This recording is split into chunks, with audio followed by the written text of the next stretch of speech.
It's a milestone week here on the Indie Ball Report. We have 2 major milestones and a bunch of news in the dugout and the front office. You don't want to miss this week's episode of the Indie Ball Report podcast.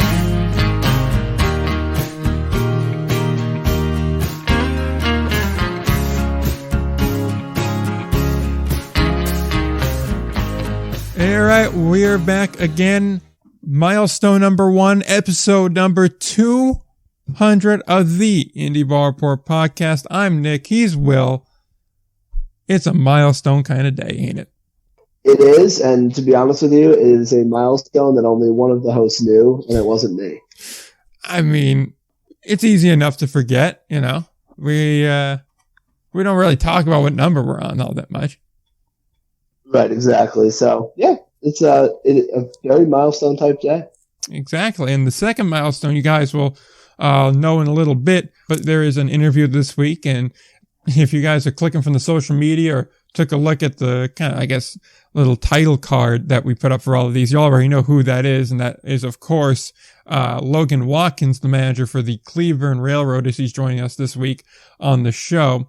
And that's the other milestone, which is a former major leaguer, has finally appeared on the show. It only took us 199 episodes to finally get one, but now we have one. So it's a good interview. Looking forward to sharing that with you guys, but that's going to come in a little bit later on because we do have some Atlantic League news, some pressing Atlantic League news this week. Yeah, for sure. I mean, couple managerial hires, and so a lot to get into.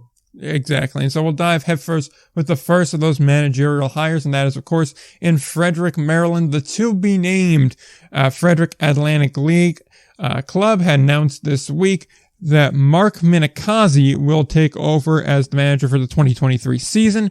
Obviously, he managed the Wild Health Genomes the year prior in 22, and then the year before that, he managed the Charleston Dirty Birds. So he's kind of getting the tour of the Atlantic League here, 3 teams, 3 years, but certainly still a good hire. Man, that's gotten a lot out of his teams that he's managed and coached with. A guy that knows the league.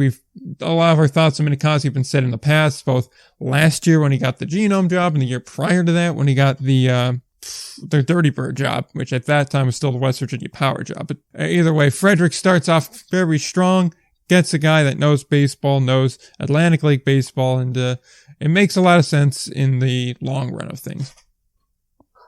Yeah, for sure. I think, I almost kind of feel for Mark Minikazi a little bit. I mean, I know he's it's awesome. He's going to continue to manage. I mean, can the man find a home? Like, can he find a team and for a team that kind of sticks around and, he's able to ride it out? And I mean, because at the end of the day, this Frederick team, I don't know, we'll see how long they stick around. So he might have to move to another job. But I mean, as far as a guy who's used to the situation at hand, I think it's definitely a good thing because, of course, there's not a lot. They're kind of behind the 8 ball as far as looking to build rosters and such. And the whole 2-team thing idea is something that pretty much nobody has managed through, and one of those very few people is Mark Minikazi. So I think it's a solid hire. I think I'm really interested to see the ball club that he puts together. When he's, again, they're a little bit behind the 8 ball and I guess getting started to prep for the year and stuff like that. So that'll be interesting, but I think, you can't find a much better, man for the job in the sense of, hey, like he knows exactly, the situation he's walking into, which is, I guess, kind of rare for what the situation actually is at hand. Yeah, that's a good point that you bring up there. Well, with the experience he has in that dual team setup, it is a very rare occurrence. It's one that we haven't seen really work yet, but I mean, there is a way to make it work, even if we're still looking for that way. And he does know how to kind of manage with an unusual setup there. I will say I think his teams have done well in the past. The Genomes did well, but not great. Dirty Birds did well, but not great. So I think from that perspective, it's good. But I think your point about the experience was really a solid one. And obviously, there's not too much else to really dissect on this one here, simply because we don't have much other information here. There's going to be a press conference on Monday the 9th at 11 o'clock in Frederick.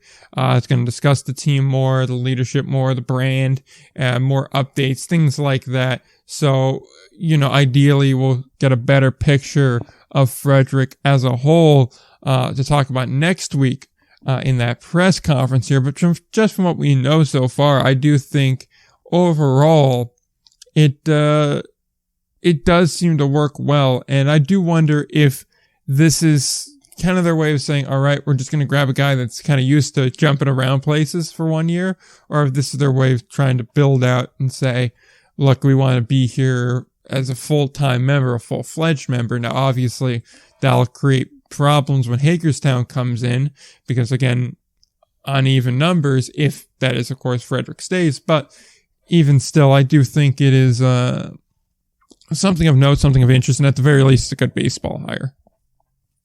Yeah, for sure. I think he's definitely knows what he's doing, and I think the advantage of kind of knowing the situation that he's moving into is good. And it's now his third year. You'd think he's going to continue to get better and better as he continues to get more experience managing. And I mean, obviously the third team in 3 years isn't ideal, but again, it's not really because of anything he did. Just kind of weird situations, and of course, kind of thrown into another weird situation here. So I think, I think it's a pretty good hire for Frederick, and about as good as they could have done. Yeah, absolutely. I definitely agree with that, and it'll be interesting to see how this whole setup winds up going there. So on that note, we'll switch to the other Atlantic League manager that got named this week, and that is, of course, in Staten Island. Out goes Eduardo Alfonso. In comes Homer Bush. A great name, 80 grade baseball name. The former New York Yankee, won a World Series with them, will be the second manager of the team. He had a 7-year-long playing career, ended in 2005. He had on and off jobs as hitting instructors, hitting coaches, things of that sort. Most recently, though, he was the manager of the Mahoning Valley Scrapers of the MLB Draft League, a former, what would that be, New York Penn League team, if I'm not mistaken. Yep. Yeah. Yep. So he has more of an experience with that kind of lower level type of player, Eugene Emeralds. So again, another lower level league. And that's kind of where his experience is. He's a known player, I suppose. He's a known commodity by some New York fans. They'll recognize the name, maybe not so much as Eduardo Alfonso, who we know had issues with that team last year, but he comes in maybe with a different approach to coaching and managing. I'm interested to hear, and by the way, I just want to point this out.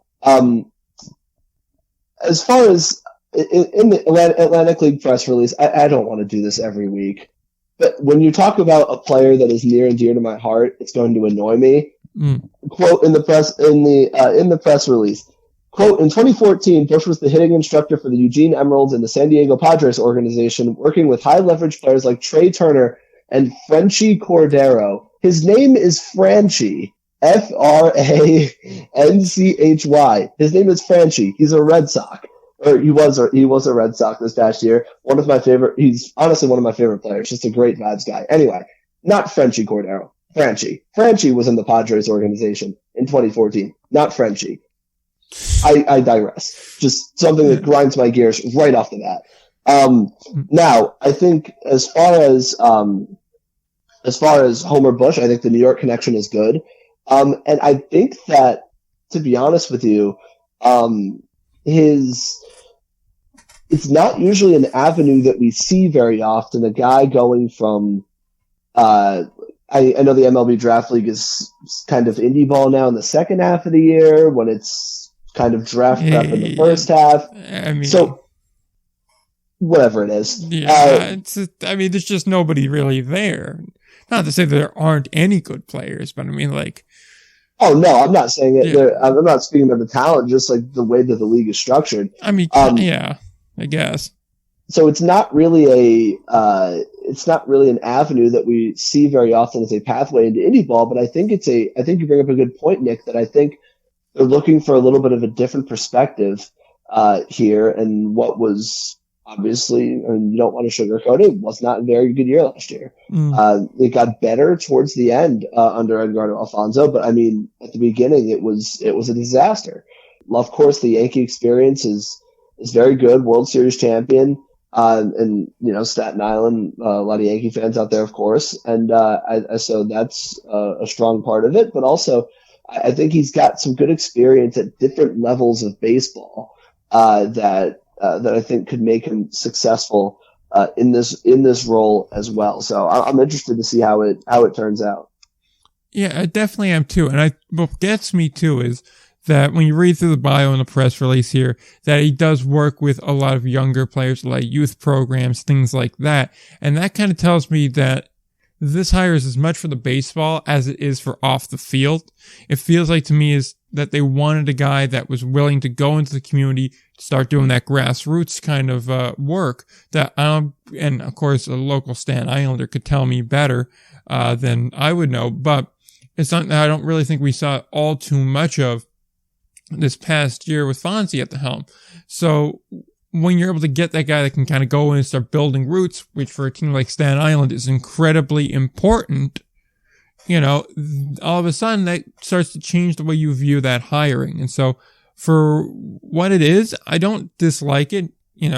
He's a fairly young guy, 50 years old, has some major league success. I guess he's more known as a Blue Jay, but certainly remembered as a Yankee with a, World Series, championship under his belt as well. So there's definitely positives to take away from that. There's definitely some marketability to have as well from there, from a guy that played, 400 games in Major League Baseball. I think that's another thing that really kind of goes at extra length and kind of helping coach a ball club too. When you have a guy that made the show, stayed in the show, that has that experience and knows what it takes to get there, I think it kind of commands a bit more respect. And also I think it does in a way draw more people out. And I think they tried that kind of last year where they go, we'll get Eduardo Alfonso, a guy that felt like a Gary Perone hire just because of their experience, their history there. We'll try and use his name to try and get people out. It didn't really work. This feels like a Randy Levine hire who's involved with the ownership group here. And they're going to try it this way. A lesser known name, but more of a guy that still does have some some name recognition in the area. And overall, it's going to be more apt to be in that community. Maybe you're not trying to get people to the ballpark to see Homer Bush, but he's a guy that when you go, Homer Bush, yeah, I'll look at it. I'll check it out. Maybe that kind of approach. Right. I think that's because, of course, Edgardo Alfonso is a big name and certainly a better player than Homer Bush was, granted longer ago. But I think that it's you're right in the sense that people aren't going to be like, Homer Bush is the manager, now I have to go to the ballpark. But I think you make the point about getting into the community and a lot of that kind of behind the scenes stuff that we really don't know here about what went on last year with Alfonso and whether or not that really happened much. I don't know, but I think that if that's more of an emphasis this year for the Ferry Hawks, I guess that makes more sense with Homer Bush at the helm, who has more experience doing that, and you just wonder if he's there's a lot more. He's worked a lot more with developing talent as opposed to managing, in the sense that Alfonso was his experience as a minor league manager. So I think that's going to be interesting. To see when he's actually being a legit manager for the first time. He was the manager for Mahoning Valley, but I guess in professional baseball. So I think that the community engagement part, I think, is big, and I think that in year two, the Ferry Hawks are trying to clean up some of the problems with, I guess, how they were viewed from the outside, as well as like kind of the clubhouse and just a lot of stuff that went on there. I mean, you could even start. It was Kevin Krause, right? At the beginning of the year, and I mean that whole team mess. Picture, yeah, with the team picture, and all of a sudden that blows up into the media. Like the guy just got cut from the team because like he was, I don't know, whatever happened there. Yeah, like he showed up, if I remember right, he showed up late to either his practice or the team picture, and then he wasn't allowed to be in the picture. So it was something very stupid like that, if I remember right. And if I'm trying to remember, because I think what happened was he was getting to the ballpark, he got there late. Fonzie made a comment about him being late. He took offense to it, and then it kind of became a, you know what, I'm done here type of thing. And if I recall correctly, at the time, our take on it was, I'm not really sure, you know, it was an appropriate reaction by either side here. It seems like an extreme here, and it seems like two personalities that just didn't work out. So I guess them leaving is for the best, but it still is a very odd thing to lose your best hitter over.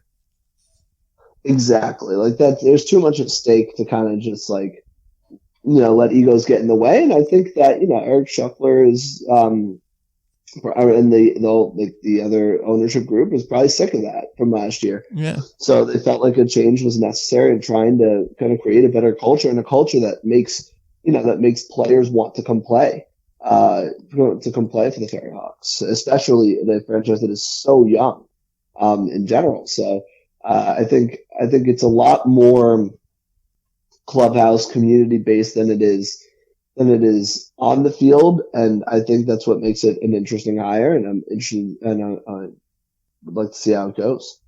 Definitely interested to see how it goes, and it does feel like one of those kind of moves that has some real potential here. But then again, every move has potential in the very beginning, and we talked about in this last piece here.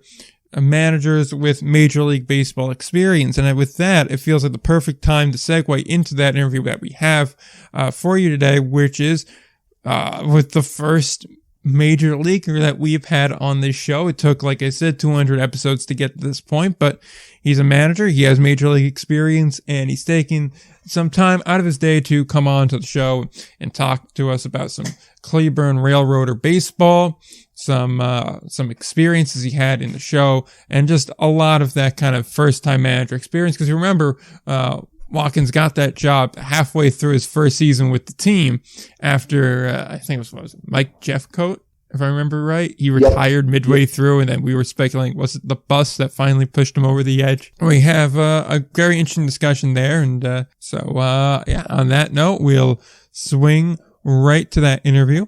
Here's our interview with former Major Leaguer and current Cleburne Railroader manager, Logan Watkins. We're back again this week with another interview in our long-running interview series. And as we mentioned on the show that we recorded just prior to recording the interview, we have two milestones this week. One is episode 200. The second is the first major leaguer we've had on this show. And he also so happens to be the manager of the Cleburne Railroaders. And with that, we will now introduce to the show Logan Watkins. How are you doing today? Hey guys, how's it going? I appreciate you having me on. Appreciate you taking the time, man, to come on the show and talk a little bit of baseball with us. Obviously I know it's a bit of a hectic time, so definitely appreciate you taking time to do it. Yeah, it's been, the holiday season. My wife is from San Diego, so we're out here in California right now, and I've got 2 young kids, so I'm glad I found a window of time to get out here and do this with you guys. Yeah, no, we appreciate it. I mean, it's also got to be nice being in California, though, right now. Get out of the cold and everything. Well, it's been raining every day until today. I don't know if you guys seen, there's been like storms hitting the coast. I mean, I live in Wichita, Kansas. Yeah, so I thought I was coming out to some really good weather, and I don't know if I brought it with me or what, but it's finally a nice day today, and we're trying to take advantage of it. Yeah, definitely. If you're into surfing, though, it's probably good weather for that, though. Get a little bit of a wave going. Yeah, well, yeah.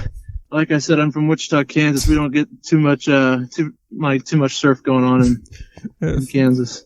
Fair enough. And so I guess we should probably get going on the obvious starting point, which is that the coaching, which is something you started in 2021 with Cleburne. That is, started as the hitting instructor, halfway through became the manager. So I guess, how'd you get going into coaching? How did that become the natural progression in your career? Cause obviously you've had a very distinguished playing career.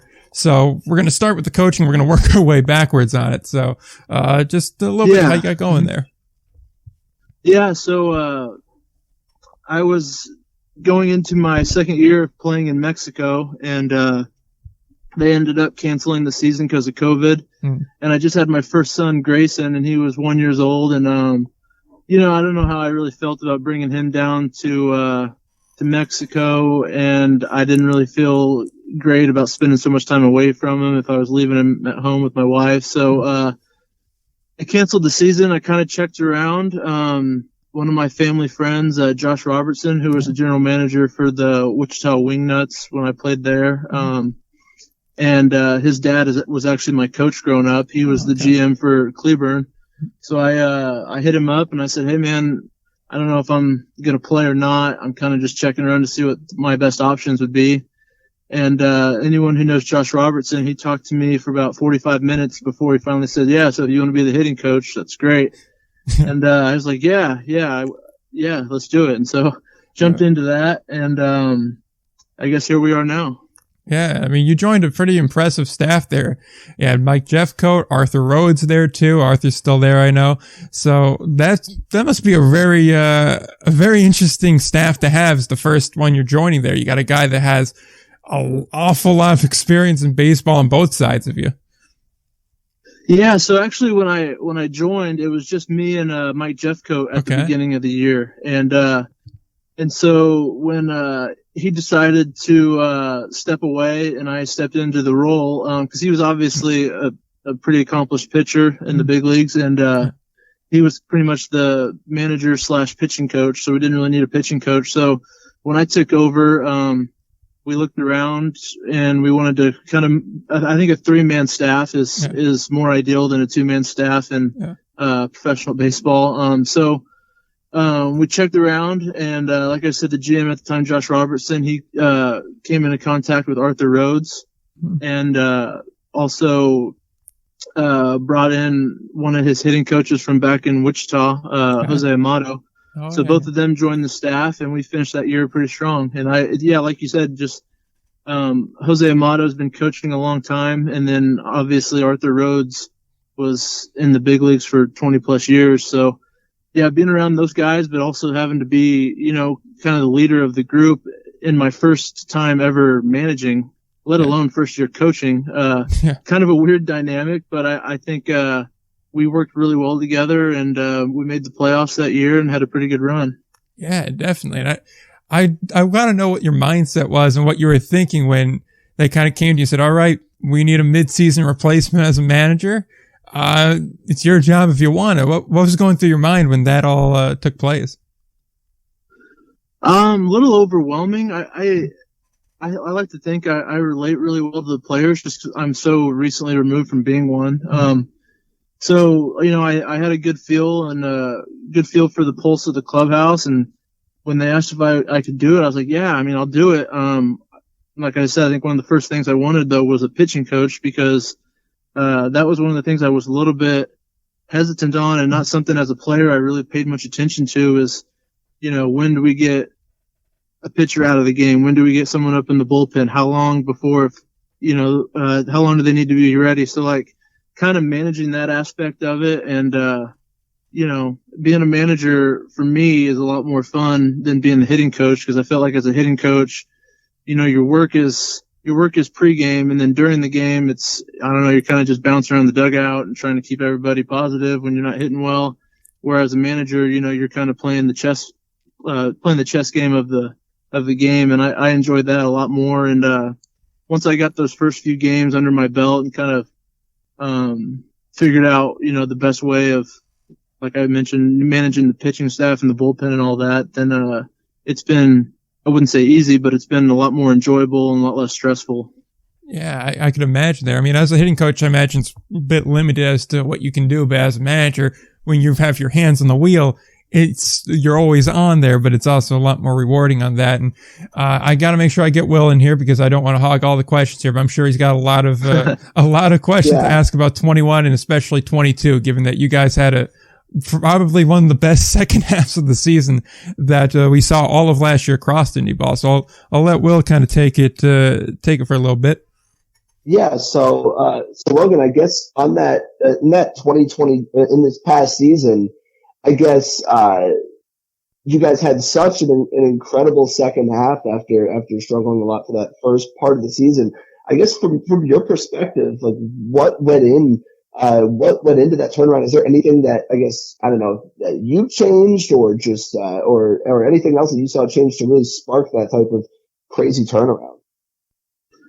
Yeah, I mean, we started the year 6-24, so we could only be better from there. You know what I mean? So, it was a little bit of, I think a lot of teams in independent ball faced the same issues where we had probably 4 or 5 guys that were supposed to be with our team to start the year, that were foreign players, and we ended up, getting a visa.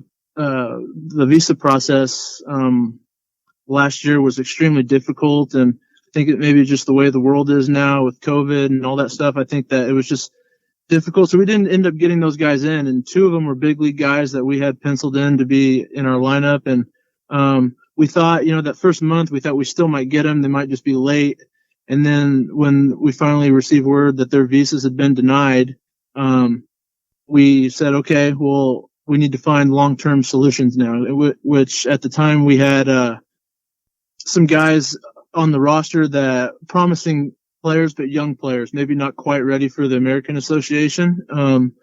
So once we decided, let's find these long-term solutions, then we ended up getting Casey Clemens, Roger Clemens' son, to come in and play first base. We signed Hill Alexander, who was just in AA with Tampa Bay, and had just been released. Those 2 guys came in and made an immediate impact. I think Casey Clemens hit like 460, like his first month and a half with us. Yeah.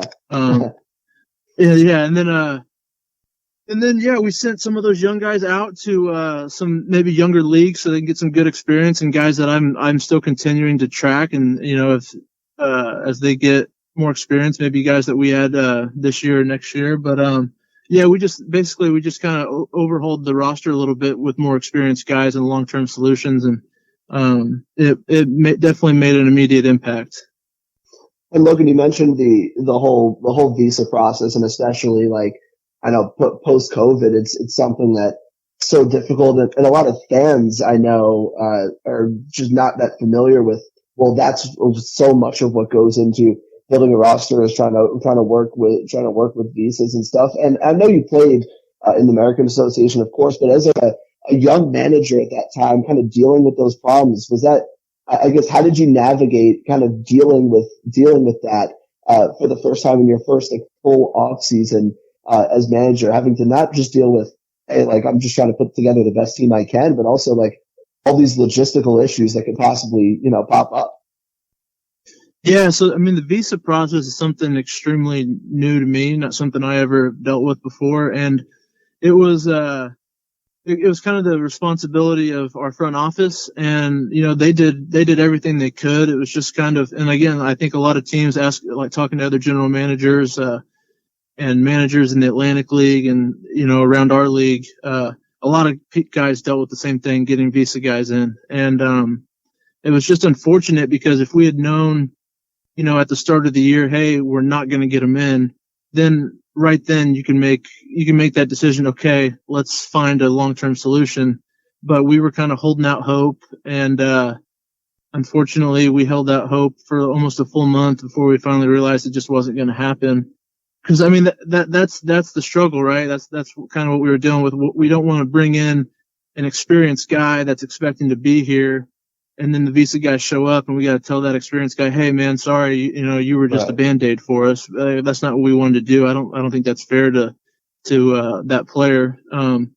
Whereas a younger guy, we were pretty transparent, like, "Hey, man, like this might be a temporary deal, but we're being completely transparent, this could be a great opportunity for you to get exposure in this league for down the road, whether it's our team or any other team. So that's kind of how we navigated that first month. Was it the right way to do it? I don't know. But once we finally flipped the switch, it worked out. But yeah, like you mentioned, the visa process it's difficult, and it's something that we're going to go through again this year, and hopefully, we're a little bit more prepared to deal with it this year. And when you guys, and as you mentioned, when you guys are 6-24, 30 games in, are you even thinking about and I know that with the new American Association, the playoff format at that point, you're talking 4 teams in a 16 division that are making it. Were you even thinking about how can we make the playoffs at this point? Were you just we just need to somehow just get on it, win I don't know, 3, win series, win 2 out of 3, and just try and stack up those wins and see where you are at that point? Yeah, I mean, the core of our team was good. I mean, Zach Narrier, been around independent baseball for a long time, was there. Chase Simpson, who has been around Cleburne, and both those guys were actually my teammates in Wichita as well, were there. Both had great years last year too. The core of our team was good. We were losing a lot of those games by 1 or 2 runs, and it was 1 or 2 innings that would get away from us, whether we just misplay a ball in the field or a base running mistake, which just a lot of times you just chalk up to the player being a little bit inexperienced, but which you can't even be mad at them for. We played the game hard. It was never we're not playing hard. It was just, like I said, a little bit of inexperience. But we had the core of the team right. We just knew we were a few pieces away. I don't know how many times we had guys second and third, 1 out, and we ended up not scoring a run. And it's just, right. It's just kind of when we got through the first 5-6 guys in our lineup, the back end of the lineup sometimes wasn't getting it done. And then sometimes the back end of the lineup was getting on base, and whatever reason, then my veteran guys weren't getting that clutch hit for us. Just kind of one of those months where I think we just needed to turn the page, and once we finally did, it worked out. And then Nick, if you wanted to, certainly if you want to jump in and add anything as far as the 2022 season, go ahead as well. Yeah, that's one of the things I wanted to mention, because I saw that you did coach some of your former teammates. So I'm just kind of wondering, what's that dynamic like? I mean, because obviously there's a relationship you have with the guy, just man to man, you have a relationship with him, and now it's kind of changed a little bit in the structure where it's you're no longer teammates, you're still friends, but you're no longer teammates, and now it's a coach and a player type of dynamic. So what's that like, coaching former teammates? Yeah, so when I first took over in 21, it was Zach Narrier, Chase Simpson, and John Nestor, who was our catcher, who are all 3 of my teammates in Wichita. And fortunately for me, like you mentioned, that dynamic could be kind of weird or difficult. But fortunately for me, all 3 of those guys are extremely professional and are extremely on top of their, on top of their preparation and how you play the game. And so those weren't guys that I necessarily had to manage or had to coach or had to get on, because they're guys that know what they're supposed to be doing. So that never necessarily got weird or anything like that. And those are 3 guys that I think we have mutual respect for one another. And hopefully, we didn't have John Nestor last year, but we had Chase Simpson and Zach, like I mentioned, and we'll see if we get those guys back for this next year. But I think if you ask those guys, you can only play independent ball for so long. So I think they're going to maybe pursue maybe a Mexican job or something like that, just to I said, you don't play independent ball for so long. You don't get rich playing indie ball, unfortunately. That's always the common theme across everything here. And, we've had other managers on, other American Association managers on, like Anthony Barone. We had Michael Schlatt on before. Mm-hmm. So the question that I always ask them, and I'm going to have to ask you too, is what's that locker room or clubhouse like? What's kind of the mentality you have when you're building your club? Day one, if I'm a player and I walk into a Watkins ran locker room or clubhouse, what's kind of the message that you're sending there? And is there a certain kind of player, both, as a physical playing the game, but also as an off the field pro, that you look for when you're building your roster? Yeah, I kind of alluded to it with Chase and Zach and them. Number one for me is be professional, and being professional is the way you play the game. You play hard every day. You're the same guy every day. The way you prepare for the game. I think as a hitter, you should know the pitcher that's starting for the other team. You should have a good game plan. And that should be stuff that you take care of on your own. And that's one of the messages we tell, those young guys or anybody that's on our team is like, hey, if you get back to affiliated baseball, no one's going to hold your hand and take you and make you watch film on opposing pitchers. Nobody's going to make you go over scouting reports. Like that's something that you're expected to do because there's thousands of other guys very similar to you. And if you don't do it, one of those guys will, and they'll take that guy instead of you. So, just being professional. If you're hurt, show up early, get in the training room. And then specific to Cleburne, it's one thing I've learned, and one thing I'm looking at for players this year is you have to want to be there. Yeah. Cleburne is, if you don't, I'm sure you guys know, but for listeners that don't know, Cleburne is the southernmost team in the American Association. The closest team to us is Kansas City, which is an 8-hour bus trip, and they're not even in our division. So, if you want to play for Cleburne, you have to want to be there. It's going to be hot. We have a turf field. Summer in Texas is very difficult to play in, to practice in. And then you have to, like I said, you have to embrace it. If those bus rides are tough, it's not going to be MLB lifestyle. So that's one of the main things. I'm looking for guys that are professional and that are hungry to be there, at least embrace their time there, but are hungry to also get out and get back into affiliated baseball as well. Yeah, absolutely. And the point about wanting to be in Cleburne is such a vital one, because I know when we saw the division set up, we were like, oh, someone's going to wind up with Cleburne here. And it's a matter, is Cleburne going to get it slightly easier, or are they really going to have to put a lot of miles on the bus? And it wound up being, they're going to put a lot of miles on the bus. And it's one of those difficult ones where you're the only Texas team. So it's like, okay, the Texas to Winnipeg trip is not going to be a fun one.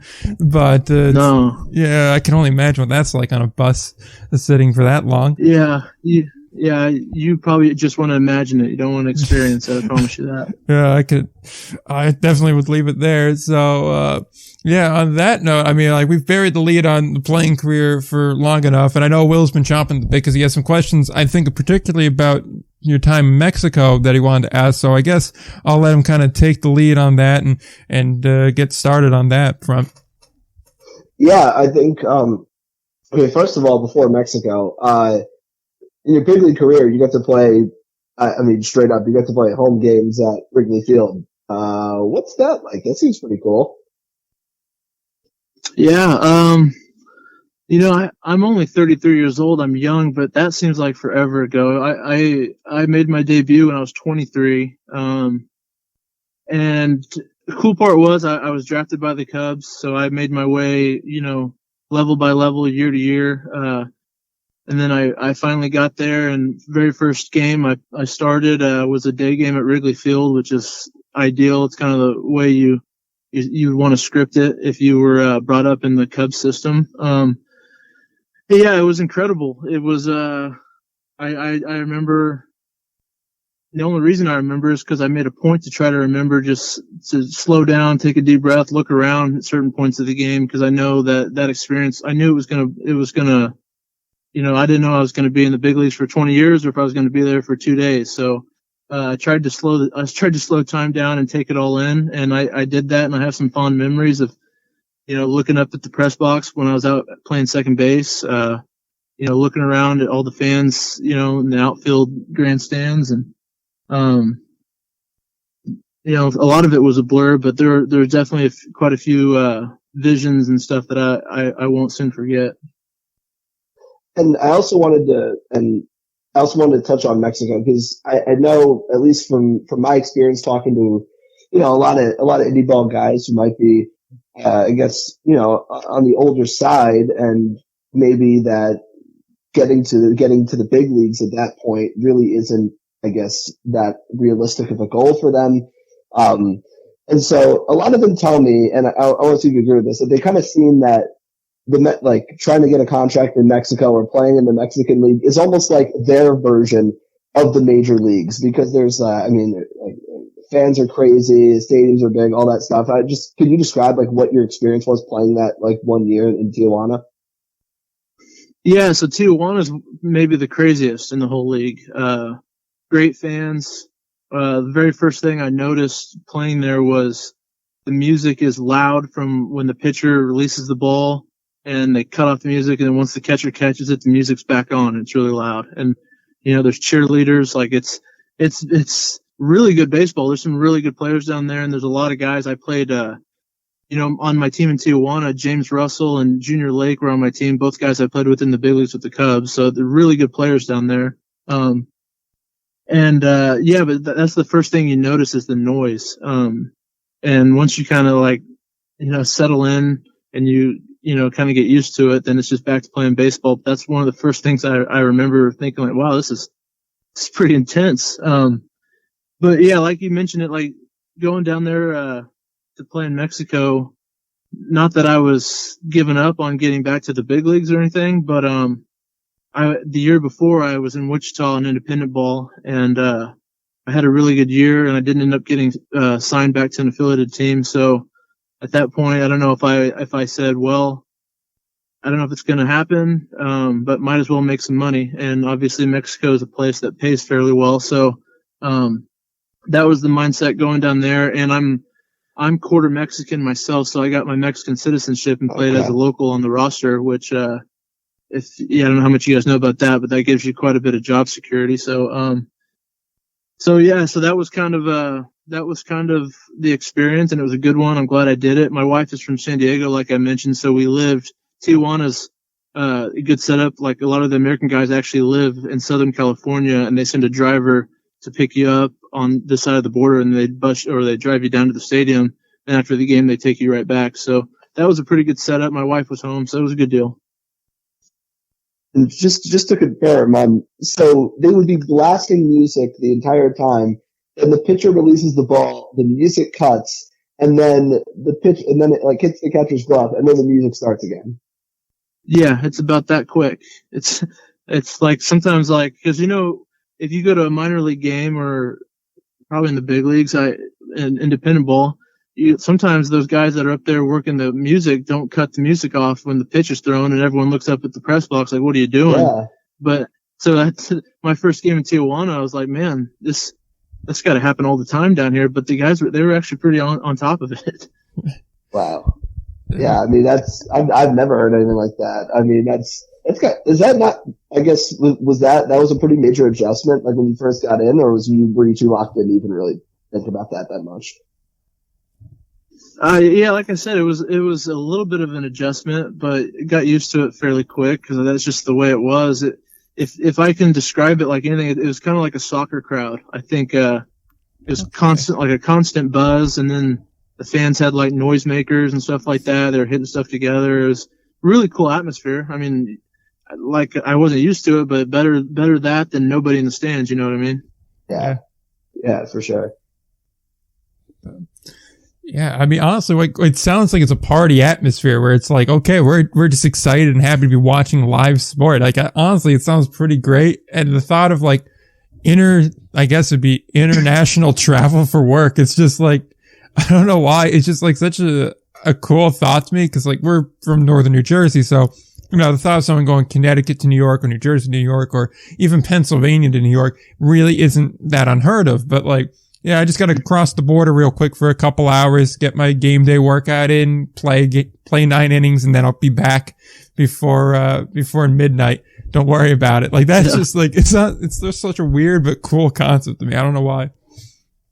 Yeah. I mean, it was an ideal setup, and I think Tijuana was the only team that was afforded that luxury, especially for the American guys, to be able to actually live in the States.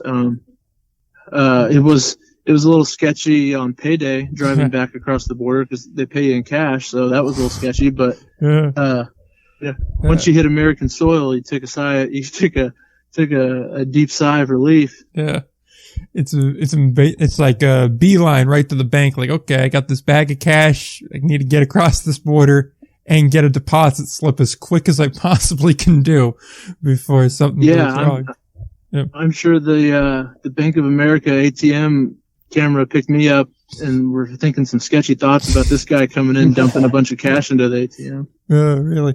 But yeah, there's a couple other questions I really got, and you've been very appreciative of your time so far, so I appreciate it. But the two kind of major baseball ones I have left is, one, you mentioned you're a Wichita guy, and you played for, the Wingnuts, which is obviously the Wichita team there. So I kind of want to know what it was like playing in front of that hometown, playing for essentially your hometown team there. And then on the other side of it, I was looking through the box scores of all the games you were playing in Major League Baseball, and the pitcher in the game that stuck out to me most was against Garrett Cole. So I kind of want to know what that was like going against Garrett Cole, because you had a pretty decent game against him than the one I was looking at. Yeah, so playing in Wichita, I was born and raised in Wichita. My dream in life was to either play football at Oklahoma or play baseball at Wichita State. And I was fortunate enough. I signed to play at Wichita State, ended up getting drafted out of high school and not getting to play there. So this was not quite, filling that dream, but playing for the Wichita Wingnuts, was still really a cool experience. I grew up going to that stadium. When I was a kid, they were the Wichita Wranglers, which was the AA for the Royals. So going to that stadium to watch those games. So then being the team that's playing at that stadium, being on that team, really cool experience. I got to sleep in my own bed. I got to be with my family, my grandparents, and my parents got to come to every home game. So, really cool experience. Had a great, coaching staff, team, front office. Everything was great with that. And that was a good time. And then, facing Garrett Cole, I remember he had really good stuff. I think he got me more than I got him. I maybe walked off him and got a hit or two off him. I think I faced him over 2 or 3 different starts, maybe. He was as advertised. He's got really good stuff. It's interesting when you're up there, some of the guys that, you build up in your mind, oh man, how am I going to get a hit off this guy? This guy's, been in the big leagues forever. His stuff must be incredible. And then you get up there and up against them, and it's not nearly as bad as you thought. And then there's guys that, like, for example, I remember facing Bronson Arroyo, who never had crazy good numbers, I don't feel like, and I don't think the year I faced him, his numbers were all that great. But I remember feeling extremely uncomfortable the entire at-bat because he was changing arm angles on me and throwing any of his 5 pitches in any count, and which just had me off balance. So it was crazy, just being in the big leagues, kind of experiencing, how good some of those guys are. And then also, not saying some of those other guys aren't great, but like how maybe you build some of those guys up in their head and you're actually on their level, or you feel like you can compete with them. Yeah, I mean, Bronson Arroyo is one that's a name that I haven't heard in a while, but I mean, I just distinctly remember because of that pitching mechanic. With the way he did is, I could understand as a batter, like, that's gonna mess with you. So like that's definitely. Yeah, well, I hit left-handed, and he would throw like a frisbee backdoor slider at Wrigley, and the ball was going out of the batter's eye into the grandstand of the crowd, and I couldn't even see the ball, and I was like, I don't know what am I supposed to do with this? And he I believe struck me out twice in 3-2 counts on backdoor sliders, and I got to be honest, even if I knew it was coming, I don't know if I could have seen it to hit it. It was out of the batter's eye, so just It's crazy some of the things I remember, but that was definitely one of those days I wish I could forget. Yeah. But, I mean, and definitely had some good days off of other pitchers too that were pretty well acclaimed. Justin Masterson, you got a home run off of him. I remember I saw you had a really strong day against, I think it was Matt Garza too, in Milwaukee. Mm-hmm. So yeah, I mean, like there's definitely, like seeing that kind of dynamic is always something that's very interesting to me. And all I have left, I have one question, but it's always one kind of like off the wall question that I just come about in my research. So before I get to that, Will, if you have anything else left to ask, I guess now is a good time for that. Yeah, no, I think he's pretty much answered everything I had. So you had that one question for fire away. Yeah. So the one question that came about because, obviously we scheduled everything yesterday, and then once it was all settled, I bowed down and I got all the research done. And so what I need to know is, because you mentioned in one interview I saw you do that you were in MLB The Show one year. So I need to know first off, what was your show rating? And comparatively, who's a faster player in the show, and does it compare in real life between you and Anthony Rizzo? Yeah, I think that I knew you were going to go there. Yeah, I remember talking about that. I don't remember what my rating was. It wasn't any good. Still better than mine. Yeah, I guess. Yeah, so I was probably like 60, 70, I don't know, something like that. But I just remember, and there was a game I played quite a bit. I just remember they had Anthony Rizzo faster than me, and I don't like talking about myself very often, but I could have maybe run backwards faster than Anthony Rizzo. And Rizzo was one of my favorite guys. Rizzo was one of the guys that kind of took me under his wing when I was up there, and he called me kid, even though he's like 3 weeks older than me. But yeah, I just remember being really turned off by that video game, and I still play it. But I remember the year I was on it, I was extremely disappointed. I don't think they did the research. Being honest, did you go in and change his rating to be slower?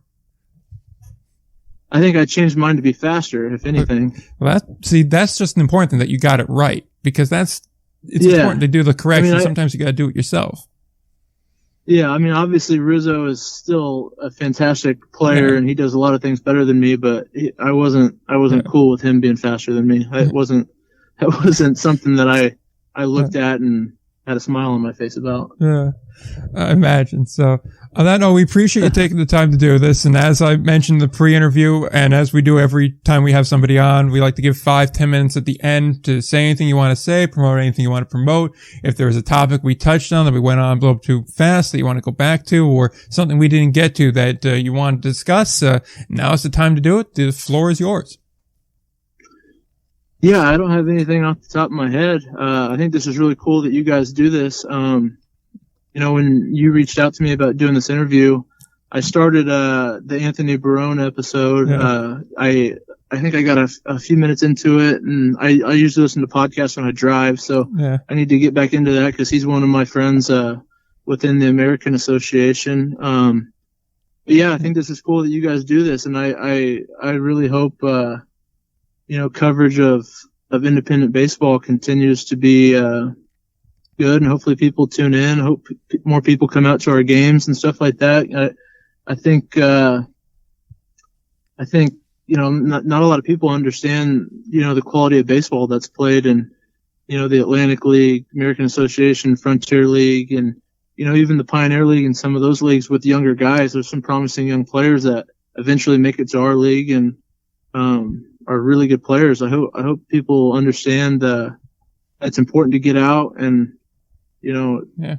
as crazy as the world is these days, going to see a baseball game is still one of those things that is pretty pure. There's a lot of really good baseball players out there to go watch and see and enjoy, and if they're your hometown team, I'm all about promoting local sports and local teams, and which is why I mentioned I always wanted to play for Wichita State and be a Shocker, and never got the opportunity to. But growing up, that was one of those things I always tried to do if I could, go out and see a Wichita State baseball game.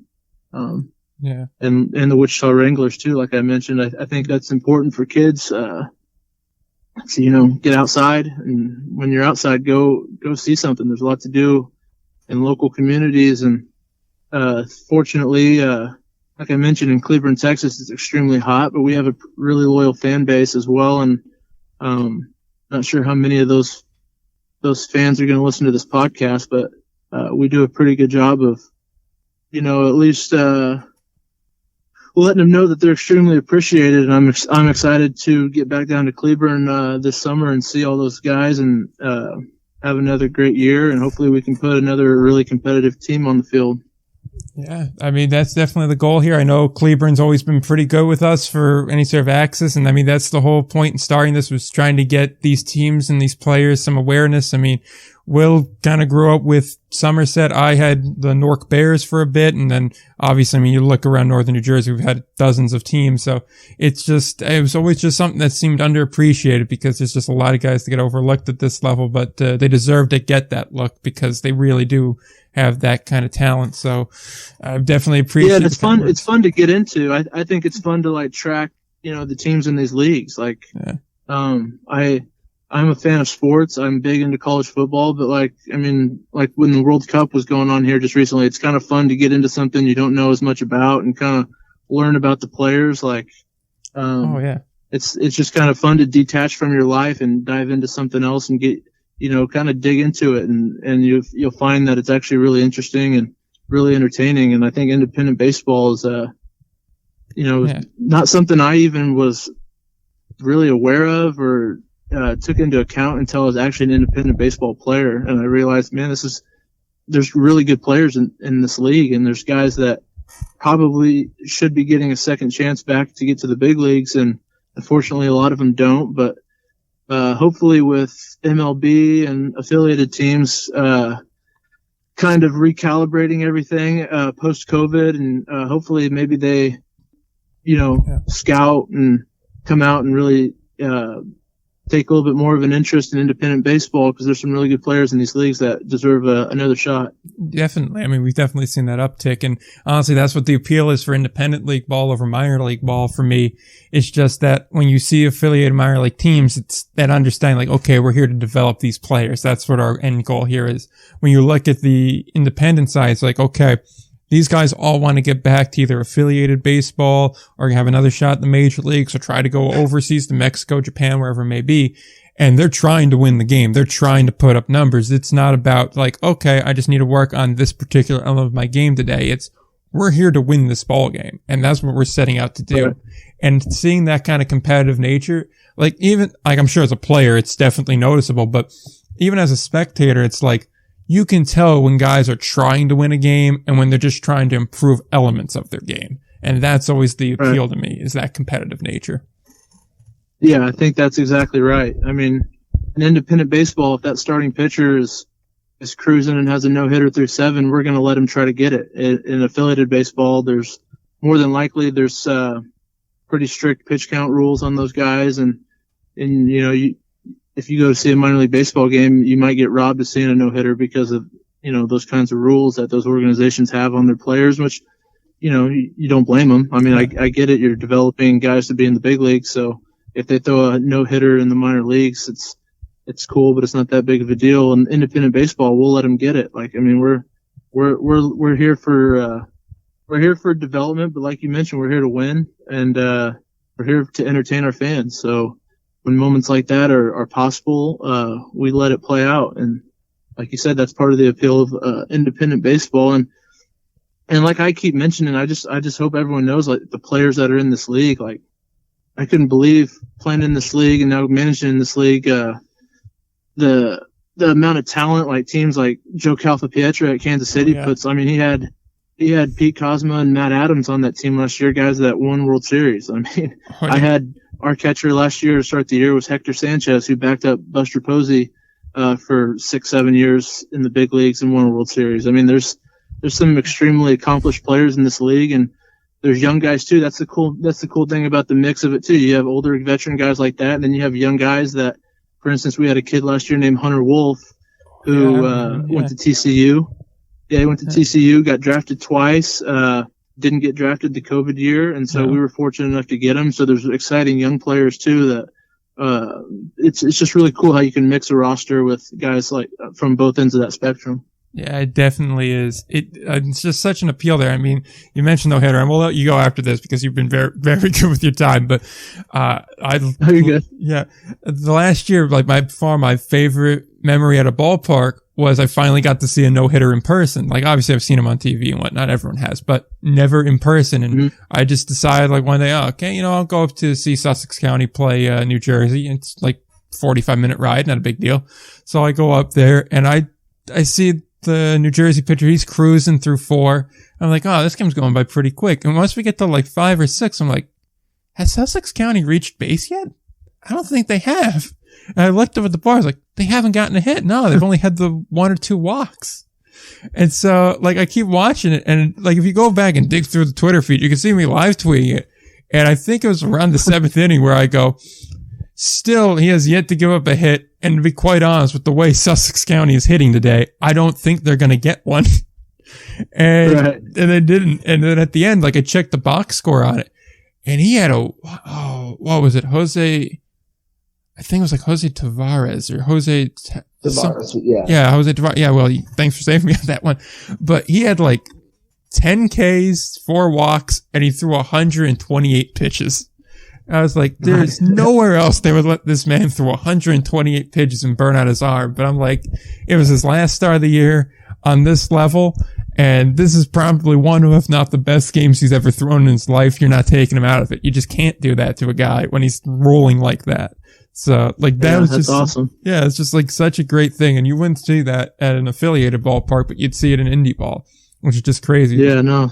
Yeah. Someone would get fired if they allowed that to happen in affiliated baseball. Really? Yeah, just like there's one other minor postseason game. I didn't see it, but I saw like in the press notes and whatnot. I forget what the guy's first name was, but his last name was Jones, and he threw 149 pitches in like 8 innings. I was thinking, who's letting him throw 150 pitches? Like at a certain point, like he's not going to say, no, take me out. But like you get to like 100, 120, it's like maybe you should get the bullpen going here because his arm's about to die. It's got to be shot and numb at this point. Who could throw a baseball 150 times in a game and not be like ready to just have their arm fall off? Yeah, it's incredible. Some of those, we had a guy, Garrett Alexander, one of our starters this last year.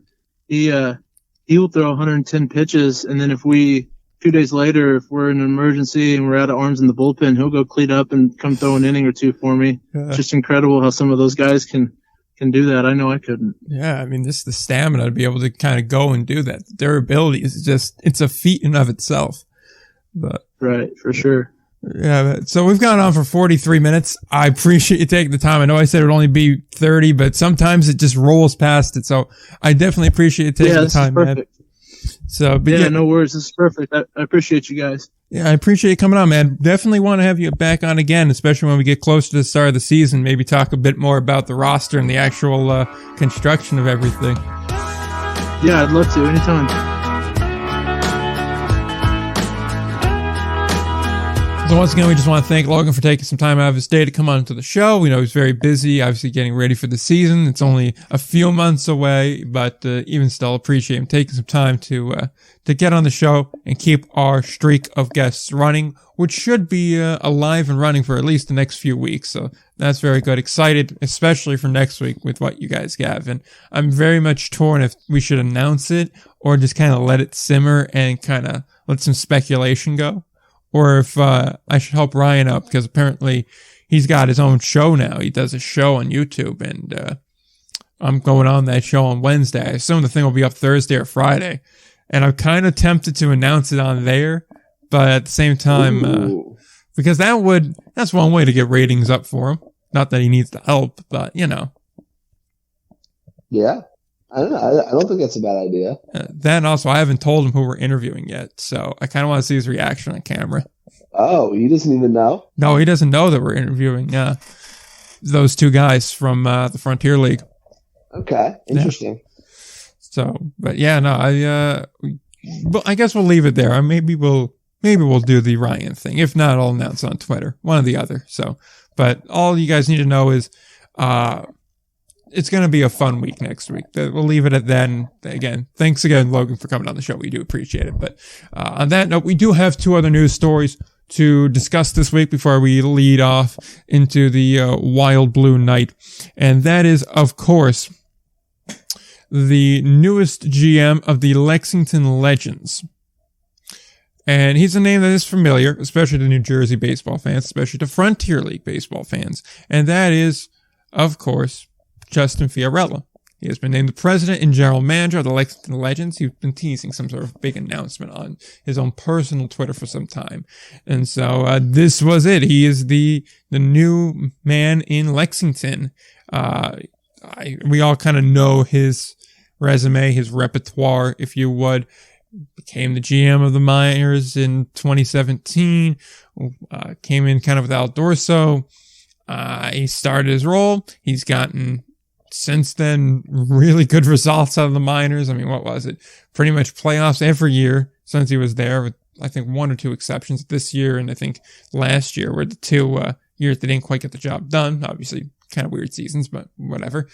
And Prior to that, championship appearance, championship, some really good results, really good seasons, put together some really good teams there.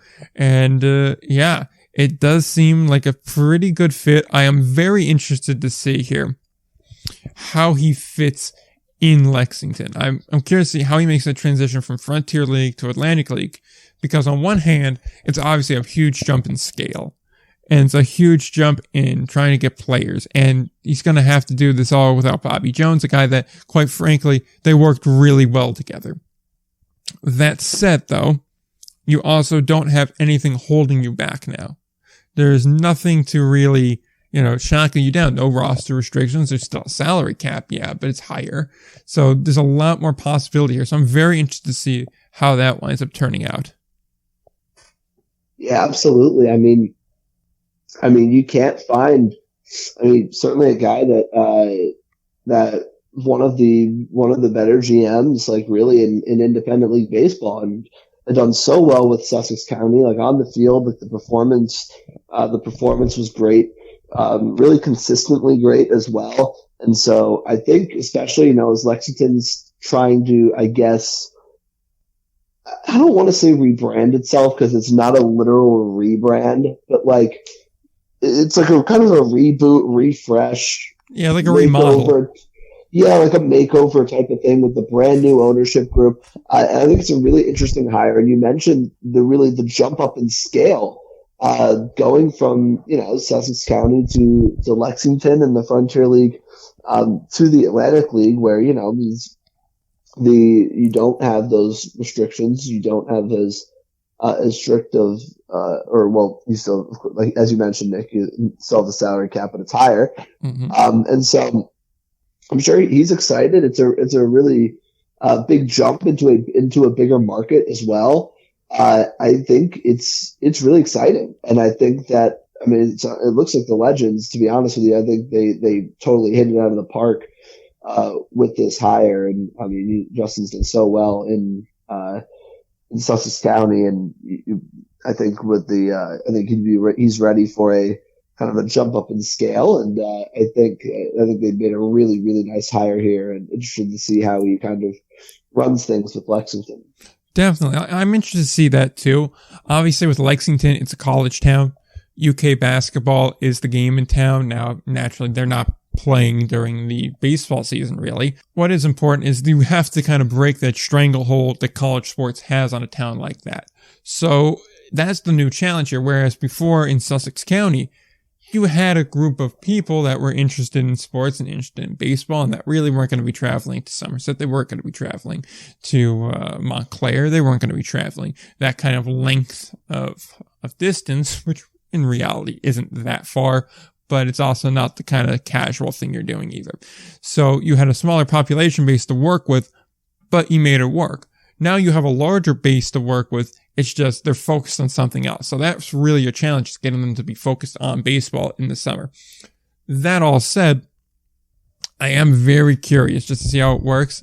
And it's kind of interesting to me. And I obviously know there is a family connection between the Lions that owns the team and the Lions that's managing the team. I get that. But it's kind of interesting that the GM was second. The GM and president is second, where you're not going to let them pick their manager. And again, maybe it's just Lions is in for 1 year as a manager. Justin gets settled into his role. He learns how to be a baseball ops president. I believe he's just a GM over in Sussex. And he just kind of gets a grip on the Atlantic League, learns the role, gets it all under control, and then he goes out and he gets his guy to manage. Maybe that's it. I don't really know. But I will say it's a new challenge within the same game for Justin. I think he'll figure it out. He knows what he's doing. And overall, I'm going to be very, very curious to see how this all ships and shakes out. Yeah, for sure. I think the timing is interesting, as you said, Nick, just because usually you'd want the president and the GM to be a big part of that search for a manager. But then again, like, I don't know. I voiced I didn't really know about the managerial hire just because, of course the Lions connection there and stuff like that.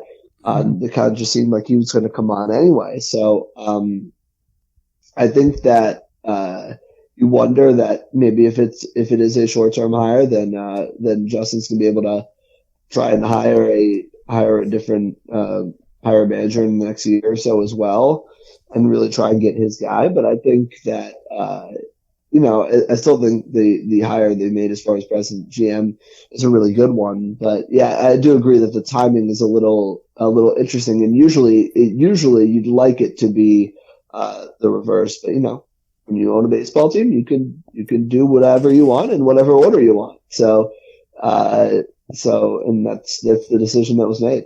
Yeah, definitely there. And I think that there's a back half to this as well, which is it's been a real rough offseason for the Miners, right?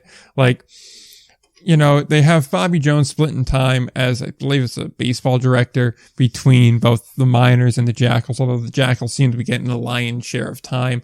They have a new manager. They're going to need to find a new GM. They're going to have to find a bunch of really new things, and them all leaving at the same time. Everybody moving on to something else at the same time. And all these guys being critical to this team's success up to this point, because realistically, before they got here, it was not a very successful baseball team on the field. Off the field, I think it's been roughly the same, maybe slightly better, but, even still, there's a large chunk of change that's happening between very important people. So I'm going to be very interested to see how the Miners kind of recover from this. They have a manager that has some major league experience as well. So maybe that helps, maybe they're able to kind of find new guys, fill in there, it definitely now looks like last year was kind of the last dance for that group of guys as they're all moving around to somewhere else, mostly New Jersey, but other places as well too. But yeah, I'm interested to see how the Miners kind of recover from all these departures. Not to say it's going to be hard or it's going to be, impossible or anything like that. It's a lot to do at once, especially when you look at the pieces that you're replacing. Yeah, for sure. And I think that, successful organizations, like not even just in indie ball, but, just in sports in general, they get poached a lot. And because and it shows that you're clearly doing something right. I mean, hell, look at the Tampa Bay Rays, front office. It seems like half the top front office people in baseball are connected to them in some sort of way. Or how many NFL head coaches are somehow worked under Sean McVay at some point. So I think that, it shows that the Miners are doing something right. But at the end of the day, they're a frontier league team in a small market. So it's going to be natural that some of the people there are going to try and kind of look to upgrade and move on to bigger markets. And it's seeming what's happening here. But, I think the organization there has been so strong for quite a while now. I would think that they'll be able to kind of reboot. It's just going to be kind of a refresh and a new look. But I mean, they've had success in that department and trying to develop people. And but yeah, it shows that they're doing something right, but it doesn't make it any of these guys easier to replace. Definitely on that point. And on that note, we will go to the last piece of news we have for the day before we end off this week's episode. And that piece of news is an off-season staple around here. Because if you don't have at least one of these a month in the off-season, what are we really doing here? And that is, of course, a radio deal. These have been fillers since the beginning of time for these kinds of off-seasons. And this one comes from the Winnipeg Goldeyes. They have renewed and extended their broadcasting partnership for the radio with CJNU 93.7 out of Winnipeg to broadcast all of the Goldeye games with a 30-minute pregame show and a 30-minute postgame show. And around the Association Magazine program will also return, and it will air an hour prior to the first pitch on Saturday games. There's also going to be a pitch off-season radio show that returns later in January. 8 episodes of Inside Pitch bi-weekly basis. It will have various guests, hour long. It includes new manager Gary Taggart that will be there as well. You can look up more on CJNU's website, cjnu.ca, if you are interested in finding out more of the details about the broadcast partnership. We never really have too much to say outside of baseball is a good radio sport. You like seeing radio deals. It helps expand the reach of the team. But I still like bringing them up because it fills time and it's kind of interesting and fun to talk about every week. Yeah, I mean, not really too much to add on to this off-season staple, but I think, radio's good, and expanding the outreach to try and reach more fans as possible, especially in a market like Winnipeg, is a good thing. And, they're continuing to extend that partnership through the season. Certainly a good thing. Yep, absolutely there. And so on that note, we are just about out of topics for this week. And it kind of works out really well because in 10 minutes from now, 10 minutes real time, our time, we're going to be taking care of some other important pieces of work for the show this week and going forward. So it kind of wrapped up really nicely. So I guess we could take 5 minutes and close out this week's show. I know I said I will be doing the top 3 and bottom 3 movies of the year for me last week, and I don't have the sheet in front of me. So I'm going to have to either try to remember or just push it off till next week, which is what I think I'll wind up doing. Well, I think, or are we doing official things to add yet? I should probably do the plugs first. That's not how it works. Yeah, let's do that because I got one. Man, I'm all over the place today. I'm doing a really poor job of marshaling this show, despite it being my job. So let's do those plugs. Let's do those plugs before I forget any further. If you want to follow the show, you can do so on Twitter at IndieBallPod. You can do so on Instagram at ALPB_news and at IndieBallReport. You can also find the show where we find podcasts, TuneIn, Stitcher, Spotify, Podbeam, Google Podcasts, Apple Podcasts, all the usual spots and joints. We're there. Rate, review, and subscribe if you're able to. You can also find every episode on the website in the process of getting all the Podbean players up, so that way when you listen to the show, the right feed comes up and you're actually playing the right episodes, and we get credit for that listen when you play it. So website's getting up to date. You may see moments where not every episode is available, but that won't last more than like 2 or 3 minutes. And that's only if you catch me in the middle of revamping the website. So keeping that in mind, you can find the show notes there. You can find the episodes there. You can find the articles that are going to start to get written more than likely by the end of the month there as well. That said, do we have anything else left to add, as we have about 4 minutes before we got to take care of that thing? So for the first time in my life, so it's going, and I'm assuming this will be the case next week, but the Rutgers Scarlet Knights are going to be ranked ahead of the Duke Blue Devils, in the Duke Blue Devils in basketball. I'm not willing to say that yet. Why is that? Because you forget one very important thing. The Rutgers still has to play on Sunday? Not so much that, just that the rankings mean absolutely nothing. So they're going to go ahead and just probably put Duke down at like 20, and they're going to put Rutgers at 23, and I'm going to go, thank the good Lord, this is the case. I don't think Duke's going to be ranked next week, Nick. I hate to tell you. We're going to beat the hell out of Boston College, and it'll be okay. I don't think that solves the problem. Oh, trust me, BC is a dynamite program that knocked off Notre Dame, so beating them means something. Ooh, how many ACC wins does Notre Dame have this year? Well, they're not a true member of the conference, so they don't count. Well, neither do their wins because they have 0. So they don't count. If they were a true member, they'd have at least 1. Yeah. So yeah, it's a milestone day for Will Thompson. That assuming that come next week, the Rutgers Scarlet Knights will be ranked ahead of the Duke Blue Devils in the AP poll. When they're not, I'm going to text you and go, told you so. I want that on record. So that's the situation. I will eat my words if it doesn't end up working out like that. All right. With that on the record here, I'm just going to throw out something that I had, which I think I previously have mentioned on this show, which is I have a vendetta against the Prudential Center because I was personally wronged by them. And in 15 years since Sid wronged me, I've never gone back. I was offered, I know they're club access tickets, but they're all-inclusive 23 rows from center ice tickets, and I've turned them down because I refuse to go to that facility. You're insane. That's for tomorrow's game, the Ranger Devil game at 1 o'clock. You turned it down? Yes, I did. You're out of your damn mind. I refuse to step foot in that building. They won't even get a footprint out of me. That's just ridiculous. You say that, but I like to view it as I'm principled. Okay, Nick. You can't possibly justify that. No way. I certainly can, and I certainly will. So you get food. I know because I've sat and I know exactly the seat you're talking about. Section 8, yeah. And I've sat there a couple times, and it's incredible. Well, and you don't know what you're missing. I do. I'm missing going to the Prudential Center, which is something that I'm perfectly okay with. On principle alone. Sad. You're missing out. I disagree heavily, but that's where we'll leave. Even to see your own hockey team?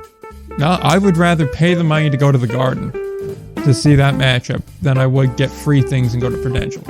Okay. But I can't argue with that. But regardless, until next week, don't forget to play ball.